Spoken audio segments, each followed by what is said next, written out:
এটা আসলে রাস্তার জন্য বিখ্যাত। সুন্দর সুন্দর রাস্তা, সুন্দর সুন্দর মানে খুবই ভালো লাগে একটা জিনিস, বুঝছেন? এই যে আমি যে ভিডিও করতেছি, বগুড়া শহরে এটা করতে পারবো না। এই ফোন হাত থেকে নিয়ে চলে যাবে। হ্যাঁ হ্যাঁ, গাড়ি এসে গাড়ি নেবে। খুব ভয়ানক কিছু জায়গা বগুড়া শহর। আসলে ঢাকার পরেই মনে করো সন্ত্রাসীরা আসা।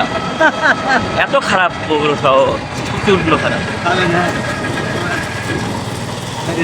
হ্যাঁ, আপনি দুই পাশে এই গাছগুলো দেখেন, এই যে ফুলের যে গাছগুলো আছে না, আসলে এই গাছ, হ্যাঁ রূপা দেখছো, এই গাছগুলো তো আর দেখা যায় না, এখানে এখনো আছে আসার। হ্যাঁ, দুই পাশে হেভি হেভি সুতো লেগেছে, বলছে সোনালি গাছ কি ধরনের গাছ বলে।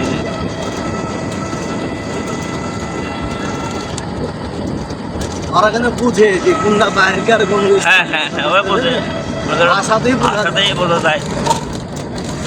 আমার একদিন এখানে চাকা পাংচার হলো, এই জন্য এই যাওয়ার উপরে। হ্যাঁ তো আমার পেছনদার আপনার সেই নাম্বার 10 হাত দূরে ফাঁকে দাঁড়িয়ে আছে, হ্যাঁ তো চাকা পাংচার